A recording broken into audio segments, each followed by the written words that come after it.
سامعین ذویل احترام والے تشام حمد و ثنا کے بعد سب سے پہلے دعا گو ہوں اللہ وحدہ لا شریک اپنے حبیب کریم علیہ تحیت و تسلیم کا صدقہ حق اور سچ کہنے کی توفیق عطا فرمائے۔ جملہ پریشانیوں، مصیبتوں، بلاؤں، آفتوں سے اپنے فضل، کرم، رحمت، عنایت کا صدقہ محفوظ فرمائے۔ اپنے حبیب کریم علیہ الصلوۃ والتسلیم کے صدقے میں مولا کریم جب تک اس کی رضا اور منشا ہوئی انشاءاللہ میں عرض کرتا رہوں گا اور آپ کے سامنے اللہ اور اس کے رسول کے احکامات پیش کرتا رہوں گا۔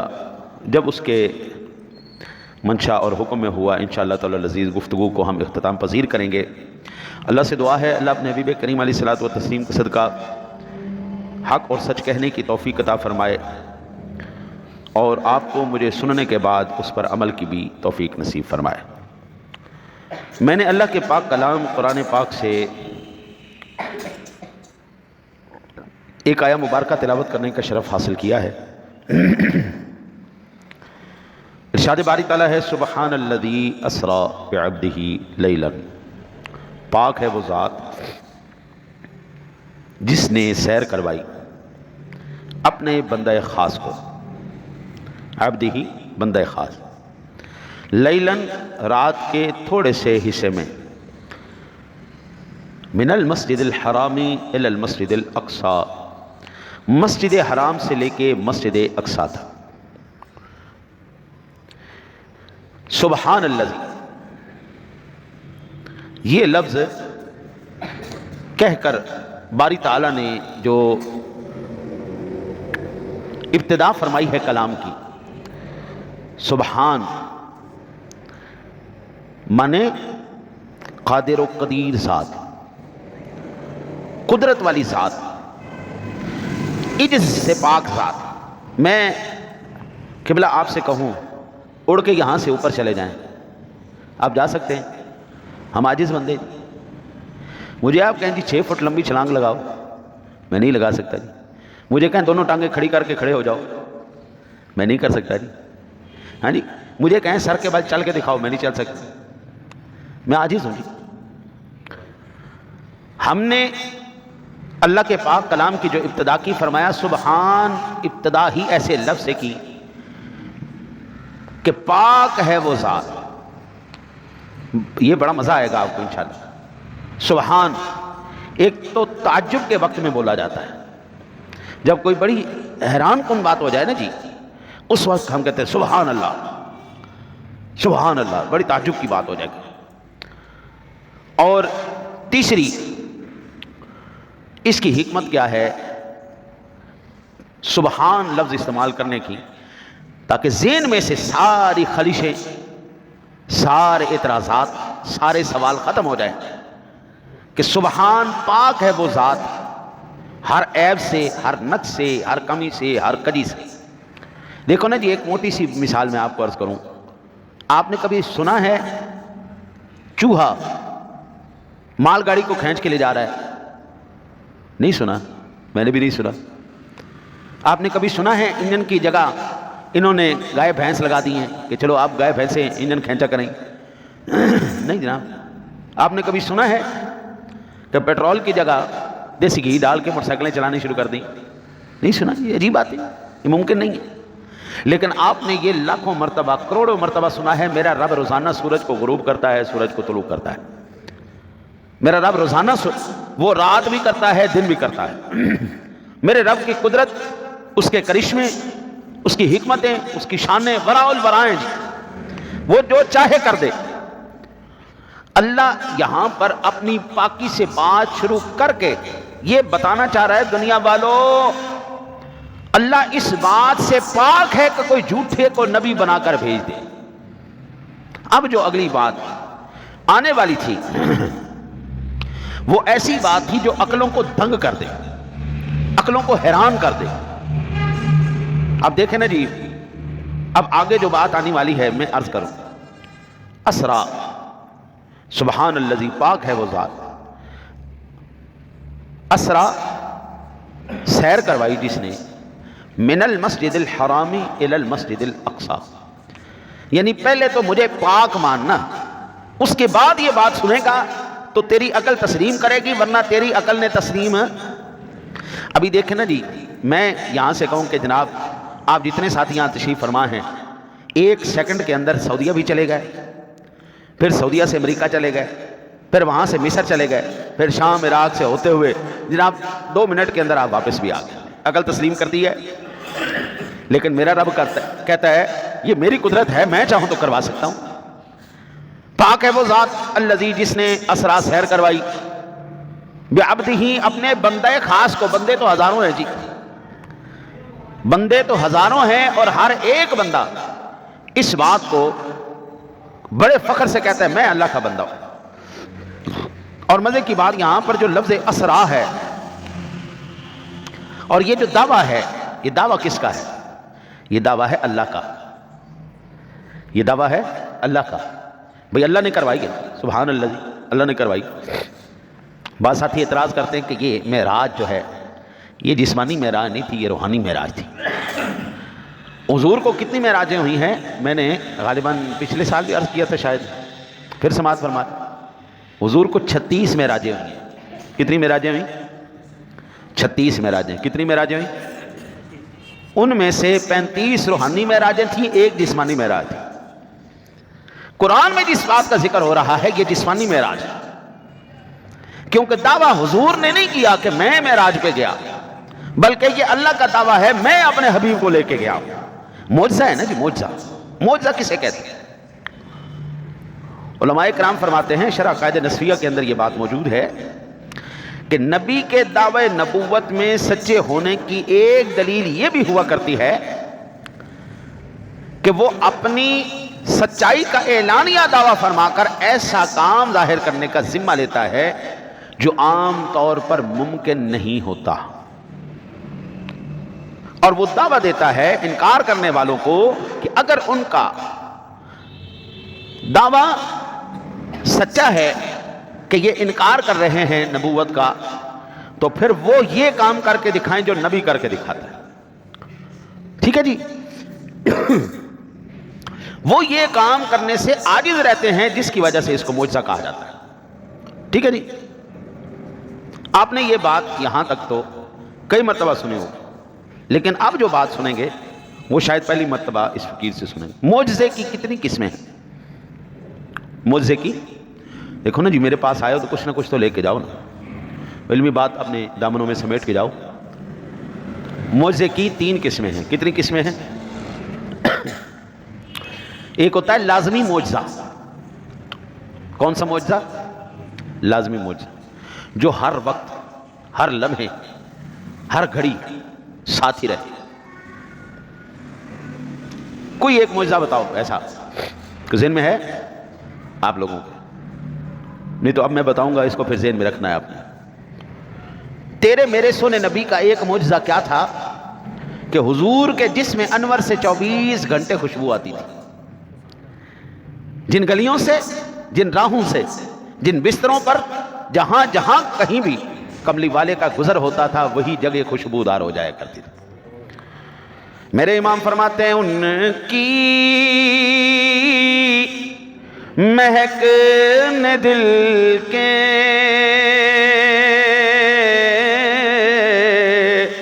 انچے کھلا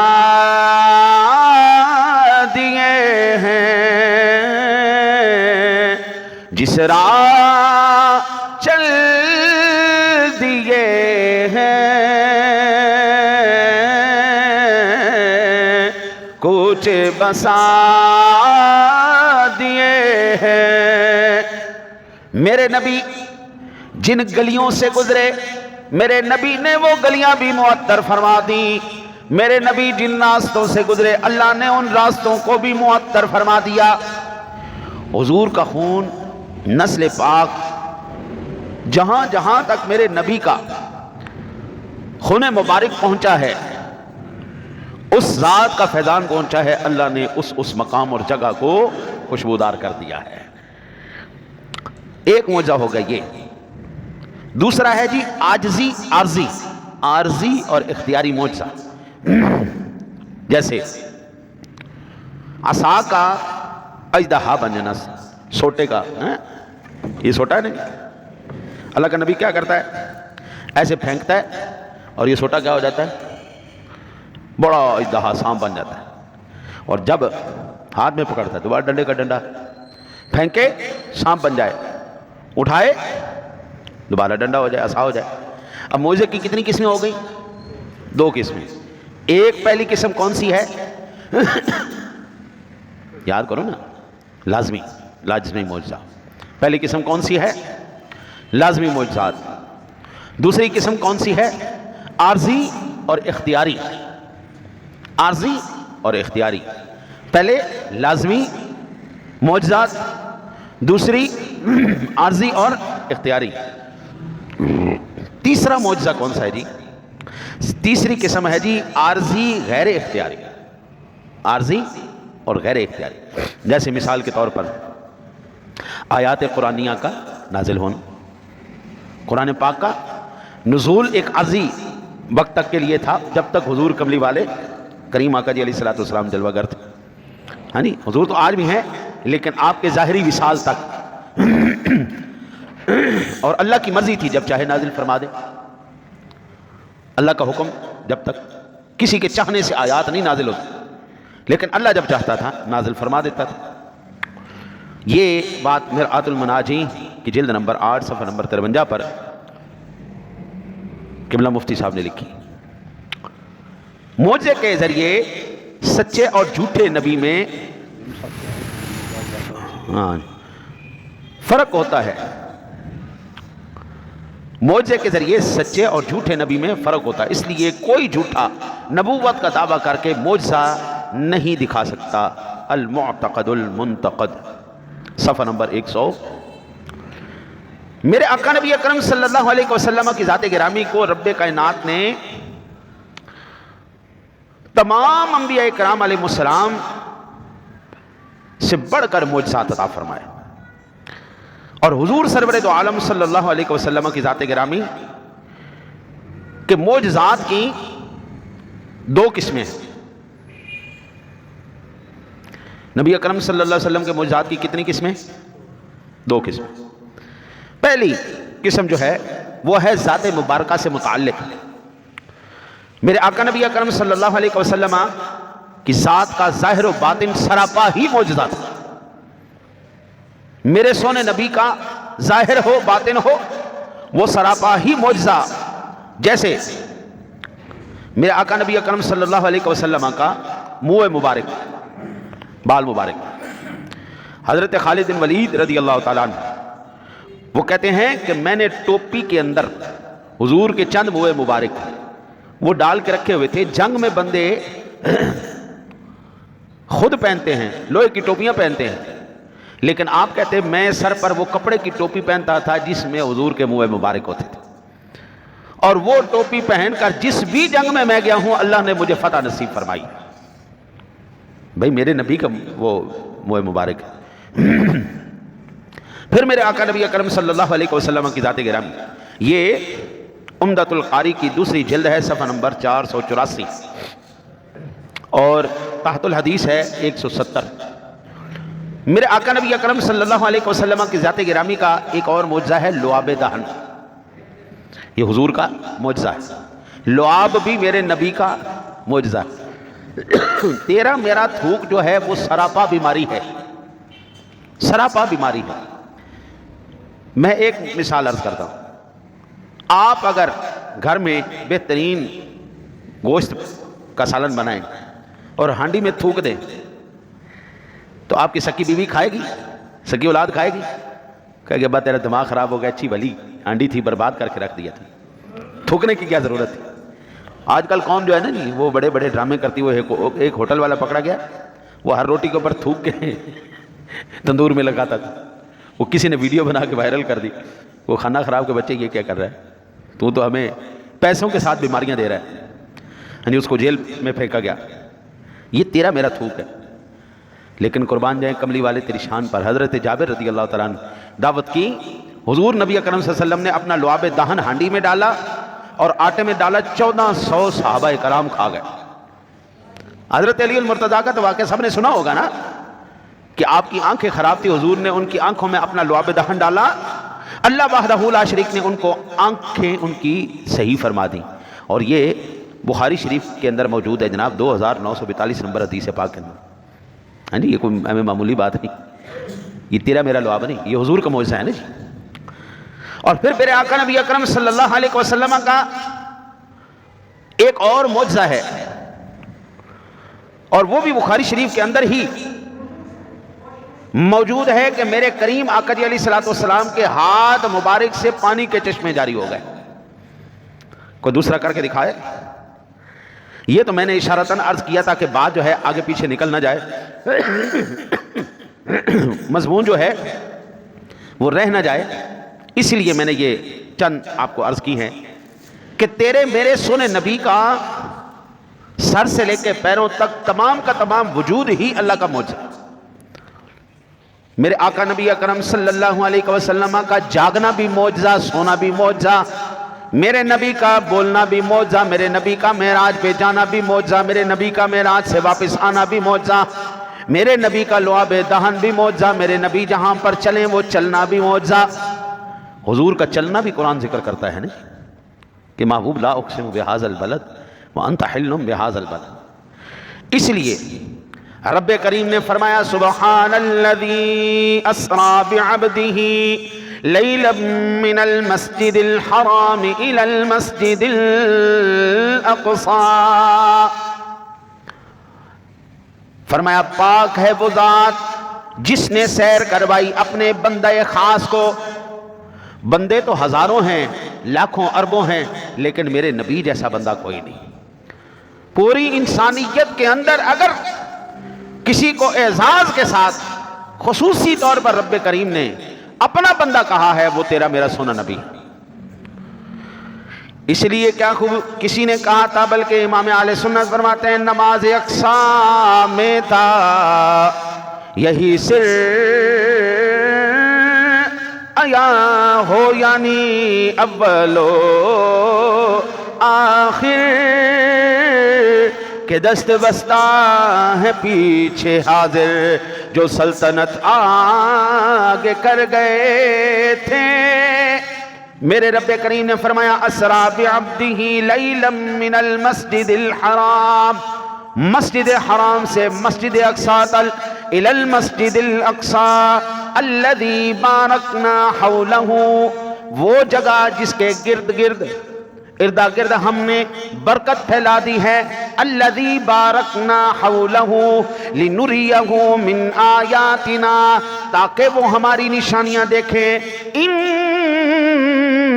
هو السمیع البصیر، یقیناً وہ سنتا ہے اور جانتا ہے، دیکھتا ہے. اگر اس انہو کی یہ ہا کی ضمیر اگر حضور کی طرف لوٹائی جائے تو پھر یہاں پر یہ ترجمہ ہوگا کہ بے شک تیرا نبی ہر چیز دیکھتا ہے اور ہر چیز سنتا ہے. اور اب تو پھر ہے ہی ہے نا، اس کی اللہ کی طرف ضمیر لوٹائی جائے تو پھر اللہ تو ہے ہی ہے نا جی، سمیع بھی ہے بصیر بھی ہے. وہ تو کائنات کے اس جگہ پر بھی دیکھتا ہے جہاں پر انسانی آنکھ بھی نہیں جا سکتی. وہ تو پتھروں کے اندر کیڑے کو رزق دینے کے لیے بھی دیکھتا ہے کہ اس پتھر کے اندر یہ جو کیڑا ہے اس کو بھی میں نے رزق دینا ہے.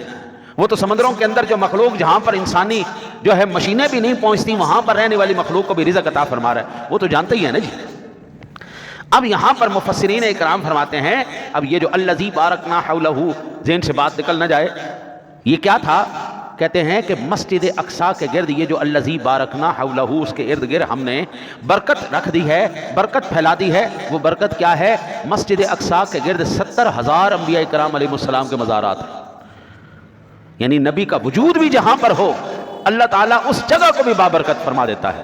ٹھیک ہے نا جی. اللہ کا ولی جس قبرستان میں نا جی عالم دین حافظ قرآن صرف گزر جائے، اللہ 40 دن تک کے لیے اس کے پروٹوکول میں وہاں سے عذاب اٹھا لیتا ہے. جہاں سے عالم گزر جائے، حافظ گزر جائے، بعمل ہو، یہ نہیں کہ اللہ معاف کرے جنہوں نے لوگوں کو بدنام کر کے رکھا وہ لوگ، بعمل عالم حافظ گزر جائے نا جی قبرستان سے، اللہ 40 دن تک کے لیے عذاب اٹھا لیتا ہے. اور اگر وہاں پر وہ عالم دین دفن ہو جائے تو رب کریم اپنے کرم سے قیامت تک کے لیے وہاں سے عذاب اٹھا لیتا ہے. یہ تو امتی کی بات ہو رہی ہے، تو جہاں پر انبیاء کرام کے جسد انور موجود ہوں گی وہاں پر کتنی برکتیں ہوں گی بھائی. وہاں پر کتنی برکتیں ہوں گی. مدینہ منورہ کے اندر کیا شے؟ کچھ بھی نہیں، صرف اور صرف تیرا میرا سونا نبی ہے. ان کے صدقے اللہ نے وہاں کی فضائیں ہوائیں بھی معطر فرما دی ہیں، برکت والی کر دی، وہاں کی مٹی کو بھی خاک شفا بنا دیا. ورنہ وہ زمین ہے، زمین کا ٹکڑا ہی وہ ہے، وہ کتنا ہی زمین، لیکن چونکہ حضور آ گئے سبحان اللہ پھر برکتیں ہی برکتیں آ گئی. میرے امام فرماتے سب سے اولا ہو اعلیٰ ہمارا نبی، مل کے پڑھ لیے سب سے بالا ہو اعلیٰ ہمارا نبی، اپنے مولا کا پیارا ہمارا نبی، دونوں عالم کا دولا ہمارا، اور خلق سے اولیاء، اولیاء سے رسول.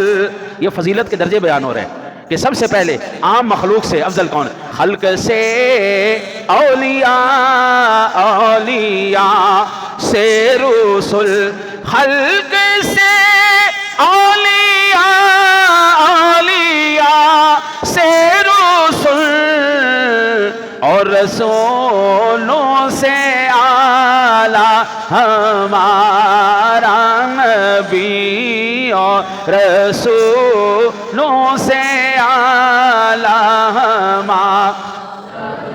اور کیا خبر کتنے تارے کھلے چھپ گئے، کیا خبر کتنے تارے کھلے چھپ گئے، پر نہ ڈوبے نہ ڈوبا ہمارا.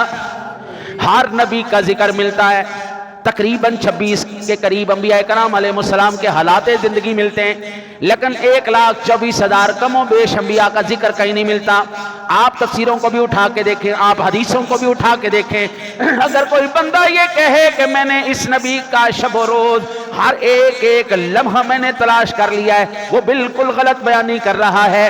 صرف اس کائنات میں ایک ہی نبی آئے ہیں جس نبی کا ایک ایک لمحہ ریکارڈ کے اوپر ہے، جس کا سونا بھی ہم جانتے ہیں، جس کا بیٹھنا بھی ہم جانتے ہیں، جس کا کھانا بھی ہم جانتے ہیں، جس کا بولنا بھی ہم جانتے ہیں. وہ چلتے کیسے تھے، وہ نگاہیں کیسے رکھتے تھے، وہ پگڑیاں کیسے پہنتے تھے، وہ جبے کیسے پہنتے تھے، ان کے نالین مبارک کیسے تھے، میرے نبی کا تکنا کیسے تھا، میرے نبی کا بولنا کیسے تھا، میرے نبی کی اولاد پاک کیسی تھی، میرے نبی کی ازواج کیسی تھی، میرے نبی کے صحابہ کیسے تھے، میرے نبی نے کن کن جانوروں کے اوپر سواریاں کی ہیں، میرے نبی کی اونٹنیوں کا نام کیا ہے، میرے نبی کے گڑے مبارک کا نام کیا ہے، میرے نبی نے کن کن بکریوں کو رکھا ہے، میرے نبی کن کن محلوں کے اندر رہے ہیں. ایک ایک لمحہ اگر آپ کو ملے گا تو صرف ایک نبی کا ملے گا جس کو کہتے ہیں محمد الرسول اللہ.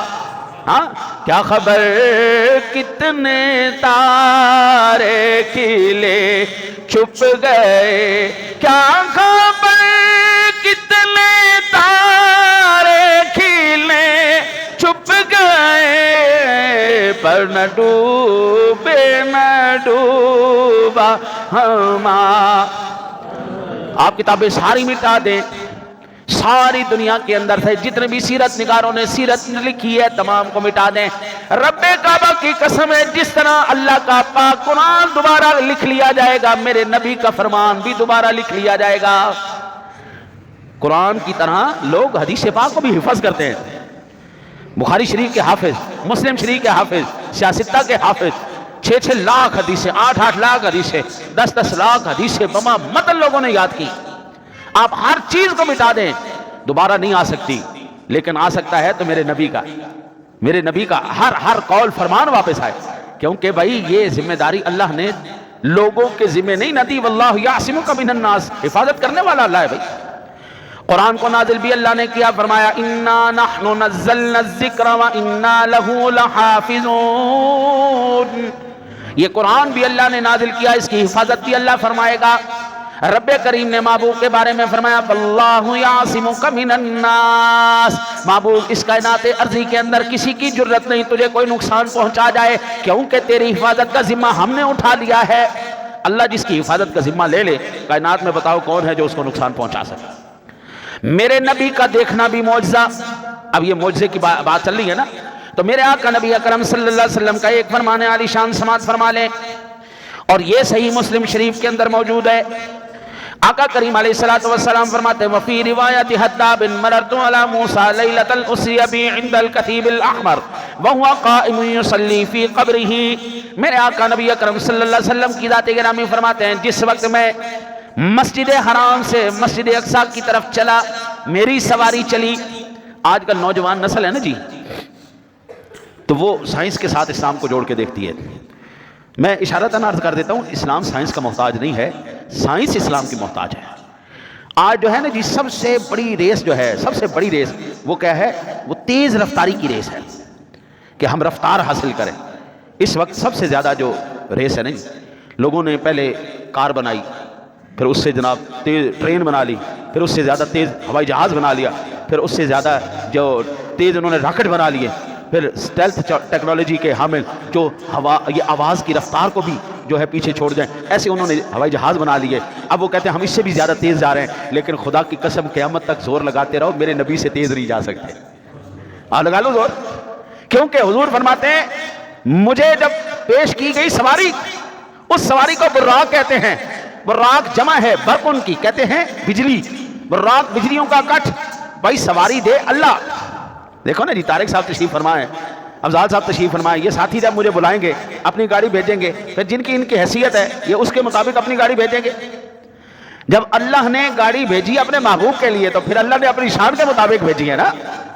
اللہ نے اپنی شان کے مطابق فرمایا محبوب قیامت تک آنے والے جتنے بھی رفتار کے شہدائی وہ رفتار کو حاصل کریں گے، لیکن خدا کی قسم محبوب تیرے گرد راہ کو بھی کوئی نہیں چھو سکتا۔ آؤ ٹیکنالوجیاں لیتے آؤ، آؤ جناب جہاز بناتے ہو، دنیا کی ہر شے تمہاری ایندھن کی محتاج ہے محبوب، ہم سواری ایسی رہیں گے جو بغیر کسی ایندھن کی چلتی رہے گی، ایسی تیز۔ اس کو ہم سادہ لفظوں میں کہہ سکتے ہیں ٹائم ٹریولنگ۔ یہ آج کل کا سب سے ہاٹ ٹاپک ہے سائنسدانوں کے اندر، تحقیق دانوں کے اندر، کہ ٹائم میں ٹریول کیسے کیا جائے۔ وہ آؤ میرے نبی کے قدموں میں بیٹھو، میرا نبی بتا دے گا ٹائم میں ٹریول کیسے کرتے ہیں۔ حضور کملی والے کا یہ معراج کا معجزہ بتا رہا ہے، اور بابا چند لمحوں کے اندر وہ کائنات کے عجائبات کو دیکھ کر حضور واپس جلوہ گر بھی ہو گئے، بستر بھی گرم تھا، اور حضور کا کنڈا بھی وہ ایسے ہل رہا تھا، اور جیسے حضور نے جس پانی سے وضو فرمایا تھا وہ پانی بھی چل رہا تھا، اور حضور کائنات کے سارے عجائبات کو دیکھ کے واپس بھی جلوہ گر ہو گئے۔ اس کو ٹائم ٹریولنگ کہتے ہیں۔ ساتوں آسمانوں زمینوں کا سیر کر کے سارے زمانے کو، ساری کا جنت کو، دوزخ کو، سارے اس کے عجائبات، مناظر، سدرۃ المنتہا کو، وہاں کی مخلوقات کو، تمام کے تمام تجلیات کو، تمام کی تمام چیزوں کو دیکھ دکھا کر حضور واپس جلوہ گر ہو گئے۔ قرآن کہتا ہے ثم دنا فتدلى فكان قاب قوسين او ادنى فاوحى الى عبده ما اوحى۔ یہ عام کوئی افسانوی بات نہیں قبلہ، یہ عام کوئی چھوٹی کتاب کی بات نہیں۔ قرآن یہ دعویٰ کر رہا ہے ہم محبوب کو لے کے گئے، ہم نے بلندیوں پر اس کو چڑھایا، ہم نے اس کو معراج کی قریب کرتے چلے گئے، قریب کرتے چلے گئے، حتیٰ کہ اتنا 2 کمانوں کا فاصلہ رہ گیا، او ادنا اس سے بھی کم رہ گیا، فاوحى الى عبده ما اوحى۔ یہ نہیں کہ جاتے ساتھ ہی ہاتھ لگایا پھر دوڑنے کی بات کی، نہ اللہ کہتا ہے ہم نے یار سے راز و نیاز کی باتیں بھی کی ہیں، ہم نے اپنے معبود سے باتیں بھی کی ہیں، ان کو جو بتانا تھا وہ بتایا بھی ہے۔ سیدنا موسیٰ کلیم اللہ علیہ نبینا علیہ السلام سے ملاقات بھی کروائی ہے، 45 نمازیں معاف بھی کروائی ہیں، معاف کروانے کے بعد ابراہیم علیہ السلام سے بھی ملاقات کروائی ہے، نوح علیہ السلام سے بھی ملاقاتیں ہوئی ہیں، ادریس علیہ السلام سے بھی ملاقاتیں ہوئی ہیں، سارے نبیوں کے ساتھ ملاقاتیں بھی ہوئی ہیں، اور معراج کی رات اللہ نے مسجد اقصیٰ میں سارے نبیوں کی امامت بھی کروائی ہے۔ محبوب کوئی ہم نے یہ ایسا کوئی ہنگامی دورہ نہیں تھا، کوئی دور زبردستی والا نہیں تھا، پرسکون حالات میں میرا نبی سارے امور سر انجام دے کر واپس جلوہ گر ہو گئے، اور وقت اتنا بھی نہیں گزرا کہ جس سے گرم بستر بھی ٹھنڈا ہو جائے۔ یہ ہے ٹائم ٹریولنگ، اس کو کہتے ہیں رفتار جو میرے نبی کو اللہ نے دی ہے۔ خدا کی قسم آپ جس بھی میدان میں چلے جائیں، کریم آقا جی علیہ الصلوۃ والسلام، میں نے ایک جگہ پر ایک بات سنی، یہ پاگل خانے کا ڈاکٹر ہوتا نہیں، پاگل خانے کا ڈاکٹر، یہ کہہ رہا تھا اس نے نا وہ کسی کو دیکھا وضو کرتے ہوئے نا جی ایسے وہ مسا کرتے ہوئے، اور کان کے پیچھے نا جی ایسے انگوٹھا پھیرتے ہوئے، تو انہوں نے کہا کہ یہ کیا کر رہے ہیں، یہ کیا ہے؟ انہوں نے کہا یہ وضو کے اندر مسا ہوتا ہے جی کان کا، ہم کان کے پیچھے سے مسا کرتے ہیں، اور ادھر ہم کان کے اندر بھی اور کان کے پیچھے بھی کرتے ہیں۔ اس نے کہا جس وقت ہمارا کوئی پیشنٹ آؤٹ آف کنٹرول ہو جائے نا جی، دماغی مریض وہ بالکل بے قابو ہو جائے، تو پھر ہم یہاں پہ اس کے مساج کرتے ہیں۔ میں کہا قربان جائیں کملی والے، تیری شان تک تیری عظمت پر ہے، پہلے حضور نے کہا یہاں پہ مسا کرو تاکہ تم دماغی طور پر بے قابو نہیں ہوگے، قابو میں رہو گے، دماغ تمہارے ٹھیک رہیں گے۔ ایک نمازی آدمی کو ابھی تک میں نے اللہ ماشاءاللہ کوئی اپنی بد عملی کی وجہ سے ایسا ہو گیا ہو، ورنہ میں نے زندگی میں کسی نمازی آدمی کو پاگل ہو کے مرتے نہیں دیکھا۔ کوئی نمازی آدمی تھا، کوئی اللہ رسول کے حیا کرنے والا تھا اور پاگل ہو کے مر گیا، ایسا میں نے نہیں دیکھا۔ کوئی بد عملی کی وجہ سے ہو جائے تو وہ ایک الگ کیس ہے، ایکسیپشنل کیس ہے، لیکن ورنہ عام روٹین میں حضور کا امتی پاگل ہو کے نہیں مرتا۔ حضور کا امتی جسم کے وہ اعضاء کا جو سڑن کینسر کہہ لیں، کینسر کی وجہ سے، جسمانی کینسر کی وجہ سے نہیں مرتا، کیونکہ 5 وقت تو اللہ کے حبیب نے نماز کا حکم دیا ہے، تو کم از کم 5 مرتبہ دن میں وضو کرے گا، اور اگر کپڑے گندے ہوں گے، جسم گندا ہوگا تو پاک تو کرے گا نا، پھر اس کے بعد ہی وہ نماز میں آئے گا نا۔ تو جب بندہ سارا دن ہی پاک رہے، جو سارا دن پاکیزہ رہے، تو ایمان سے بتاؤ وہ بندہ جسمانی کینسر سے کیسے ہو کے مرے گا؟ ہم اگر یہ بیماریوں کے شکار ہوئے نا جی تو اپنی بد عملیوں کی وجہ سے شکار میں، ورنہ جو طریقہ خدا کی قسم میرے نبی نے بتایا ہے نا، ان طریقوں کے اندر شفا ہی شفا، تمام طب مل جائے، تمام کی تمام میڈیکل سائنس مل جائے، تمام کی تمام سائنس سے مل جائے، میرے نبی کے گرد راہ کو نہیں چھو سکتے۔ میرے نبی نے ہر ایک چیز کو صدیوں پہلے اپنے امتیوں کو دے کر بتا دیا، اور دنیا والوں ہر ایک نبی جس دور میں آیا ہے ہم نے اس دور کے مطابق اس کو معجزہ دیا تھا۔ موسیٰ علیہ السلام کے دور میں اگر جادو سر چڑھ کے بولا ہے تو ہم نے ان کو سوٹا ہی ایسا دے دیا تھا کہ زمین پر پھینکتے سانپ بن جاتا اور اٹھاتے وہ ڈنڈا بن جاتا۔ ہم نے ایسا ان کو معجزہ دیا تھا کہ پوری امت پر نبی کا دبکا، نبی کا وہ اعجاز، نبی کا وہ معجزہ قائم رہے، اس کی شان اور عظمت قائم رہے۔ عیسیٰ علیہ السلام کے دور میں یہ میڈیکل سائنس، یہ جو وہ دوا سازی کا ہے حکمت جو ہے عروج پر تھی، ہم نے اپنے نبی کی پھونک میں اتنا اثر رکھ دیا کہ وہ مردوں کو بھی زندہ کر دیتا تھا۔ میرا رب جانتا تھا میرے نبی کا دور جو ہے، محمد عربی کا دور جو ہے، یہ دور ہوگا رفتار کا دور، یہ دور ہوگا سائنس کا دور، یہ دور ہوگا ٹیکنالوجی کا دور۔ میرے رب کریم نے اپنے محبوب کو معراج کروا کے بتا دیا، محبوب ساری دنیا جتنا مرضی زور لگا رہے تیرے قدموں تک نہیں پہنچ سکتی۔